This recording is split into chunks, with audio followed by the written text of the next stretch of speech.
What's going on? This is Markie Williams and welcome to my channel, Online Certification Courses. This is a channel you can learn a new skill set or brush up on an old one. Continuous education and improvement should always be priority if you want to stay current in your field of passion, regardless of what it is. Please comment below as to what you would like to get to further learn in your field of passion projects, so let's get started. Originating from the Pearl River Delta region of China, southern Guangdong province, these were made of teak wood.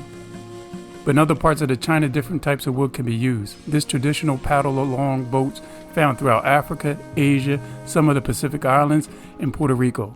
The dragon boat racing sport has its roots in an ancient folk ritual of contending villagers, dragon boating, which date back 2,000 years throughout southern China, and even further on the original game of Olympia in ancient Greece.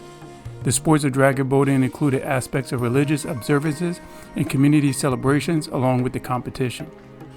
Dragon boat racing has started as a modern international sport in Hong Kong in 1976.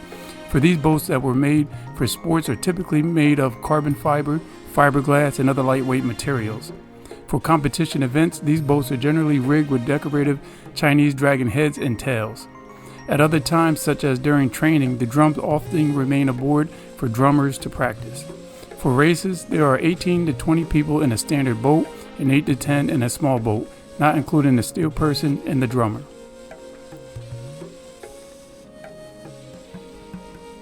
This dragon boating tutorial is meant for anyone who wants to participate in their sport. It is prepared keeping in mind that the reader is unaware about the basics of the sports.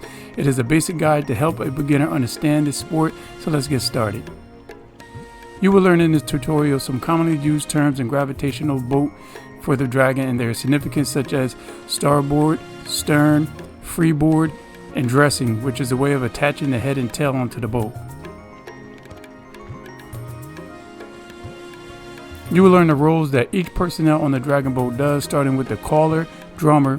The right person for this task will be a small and light-weighted person, but having a loud voice is appointed in this position.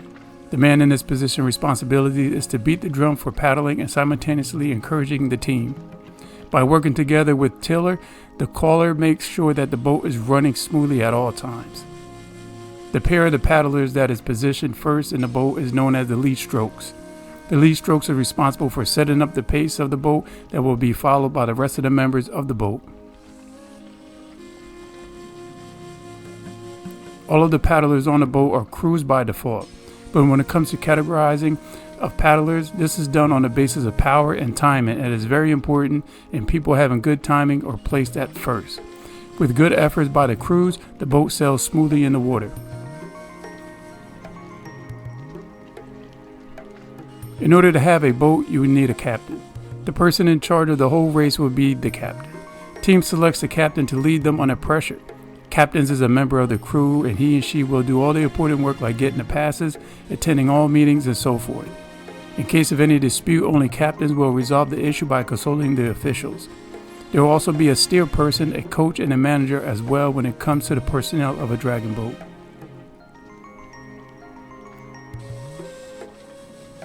There will be a chapter in this tutorial which will discuss the playing techniques used in the dragon boating. Before you learn the various stroking techniques, you will learn how to use your whole body to paddle it. By learning this handy technique early is wise, because with more improvement, you will get more paddling power with each stroke. There are 6 basic elements of the stroke in which the tutorial will break down for you, and they are reach, catch, drive, pull, recovery, and rotation.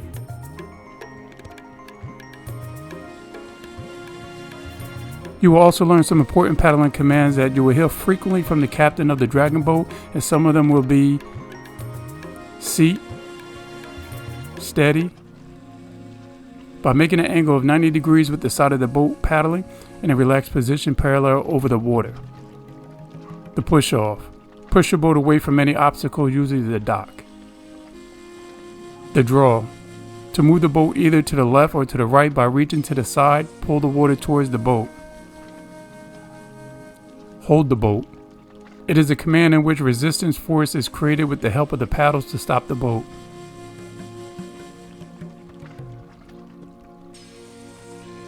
All of the rules and regulations of dragon boating is governed by the International Dragon Boat Federation, the IDBF. However, each country has its own governing body too, who acts under the IDBF. With slightest differences, most of the governing body have some common rules. You will learn about some common rules and regulations such as fees and waivers, marshalling, and proper tech etiquette. When it comes to the other teammates and maintaining sufficient distance from the race, when it's not in the race yet, the tutorial will also go over some important tournaments in dragon boating held across the globe, such as the IDBF World Cup, the ICF Dragon Boat World Championship, the European Federation Dragon Boat Championship, and much more. At the end of the tutorial, it will have a dragon boating quick guide along with useful resources and ebooks to check out on dragon boating. Many thanks for taking some time to check my tutorial out. All the links will be in the description below. Please subscribe so you won't miss out on any trending passion projects you may want to check out. You can check me out on Facebook under Markie Williams, and there I also have an online certification page where you can like and follow as well.